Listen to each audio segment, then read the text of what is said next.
Hello दोस्तों, कैसे हैं आप लोग। आज है 1 अगस्त और आज का पहला करंट अफेयर है। हाल ही में किस भारतीय अंतरिक्ष स्टार्टअप ने अपने नए वाणिज्यिक उपग्रह को सफलतापूर्वक कक्षा में स्थापित किया है।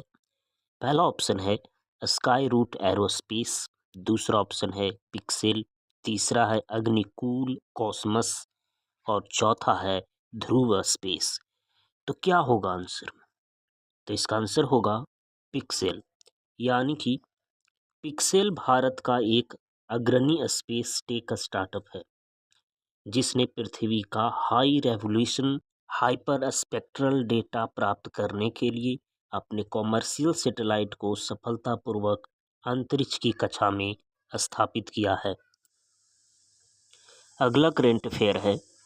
केंद्र सरकार द्वारा हाल ही में घोषित राष्ट्रीय हरित ऊर्जा मिशन का मुख्य उद्देश्य क्या है। पहला ऑप्शन है देश में ग्रीन हाइड्रोजन के उत्पादन और उपयोग को बढ़ावा देना, दूसरा ऑप्शन है सभी घरों में 100% मुफ्त सोलर पैनल लगाना, तीसरा ऑप्शन है डीजल और पेट्रोल वाहनों पर पूरी तरह प्रतिबंध लगाना और चौथा ऑप्शन है परमाणु ऊर्जा संयंत्रों की संख्या दोगुनी करना। तो क्या होगा आंसर। तो इसका आंसर होगा देश में ग्रीन हाइड्रोजन के उत्पादन और उपयोग को बढ़ावा देना।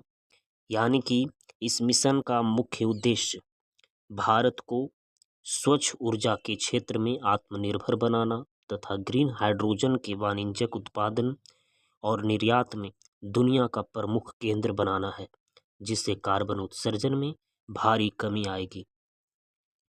अगला करंट अफेयर है। भारतीय रिजर्व बैंक द्वारा जारी रिपोर्ट के अनुसार भारत के वर्तमान डिजिटल भुगतान सूचकांक यानी कि डीपीआई में क्या प्रवृत्ति देखी गई है। पहला ऑप्शन है डिजिटल लेन देन में भारी गिरावट, दूसरा है डिजिटल लेन देन में निरंतर और तीव्र वृद्धि, तीसरा है ग्रामीण क्षेत्रों में डिजिटल भुगतान का पूरी तरह बंद होना और चौथा है केवल नगद लेन देन में वृद्धि। तो बताइए क्या होगा आंसर। तो इसका आंसर है डिजिटल लेन देन में निरंतर और तीव्र वृद्धि। यानी कि आरबीआई डीपीआई इंडेक्स यह दर्शाता है कि पूरे भारत में यूपीआई, डेबिट कार्ड और नेट बैंकिंग जैसे डिजिटल माध्यमों से होने वाला भुगतान लगातार और तेजी से बढ़ रहा है। अगला करंट अफेयर है।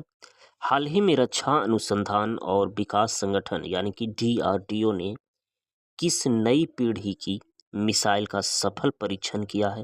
पहला ऑप्शन है अग्नि 6, दूसरा है ब्रह्मोस 2, तीसरा है आकाश एनजी और चौथा है पृथ्वी 3। तो बताइए क्या होगा आंसर। तो इसका आंसर है आकाश एनजी। यानी कि आकाश एनजी यानी कि इसको नेक्स्ट जनरेशन का मिसाइल भी कहा जा रहा है। तो आकाश एनजी सतह से हवा में मार करने वाली एक अत्याधुनिक मिसाइल प्रणाली है जो दुश्मन की लड़ाकू विमानों, ड्रोन्स और क्रूज मिसाइलों को बहुत तेज गति और सटीकता से नष्ट करने में सक्षम है। अगला करंट अफेयर है। किस राज्य सरकार ने हाल ही में किसानों के लिए मुख्यमंत्री कृषि प्रोत्साहन योजना की शुरुआत की है। पहला ऑप्शन है मध्य प्रदेश सरकार, दूसरा है उत्तर प्रदेश सरकार, तीसरा है राजस्थान सरकार और चौथा है बिहार सरकार। तो क्या होगा आंसर। तो इसका आंसर है उत्तर प्रदेश सरकार। यानी कि उत्तर प्रदेश सरकार ने राज्य के किसानों की आय में वृद्धि करने, उन्हें आधुनिक तकनीक व कृषि उपकरण उपलब्ध कराने और जैविक खेती को बढ़ावा देने के उद्देश्य से इस योजना की शुरुआत की गई है। अगला करंट अफेयर है। हाल ही में किसे संयुक्त राष्ट्र के नए पर्यावरण कार्यक्रम का प्रमुख नियुक्त किया गया है। पहला ऑप्शन है इंगर एंडरसन, दूसरा ऑप्शन है एंटोनियो गुटेरेस, तीसरा ऑप्शन है टेड्रोस अधनोम और चौथा है सौम्या स्वामीनाथन। तो बताइए क्या होगा आंसर। तो इसका आंसर है इंगर एंडरसन। यानी कि डेनमार्क के प्रसिद्ध अर्थशास्त्री और पर्यावरणविद इंगर एंडरसन को संयुक्त राष्ट्र पर्यावरण कार्यक्रम के कार्यकारी निर्देशक के रूप में दूसरे कार्यकाल के लिए पुनः नियुक्त किया गया है। अगला करंट अफेयर है, एशियाई विकास बैंक ने भारत के किस राज्य में बुनियादी ढांचे के विकास के लिए $200 मिलियन के ऋण को मंजूरी दी है?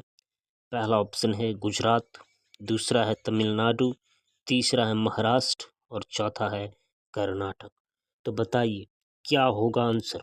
तो इसका आंसर है महाराष्ट्र, यानी कि एशियाई विकास बैंक द्वारा दिए गए $200 मिलियन के फंड का उपयोग महाराष्ट्र के प्रमुख शहरी और ग्रामीण क्षेत्रों में सड़कों, जल आपूर्ति और अर्बन इंफ्रास्ट्रक्चर को मजबूत करने के लिए किया जाएगा।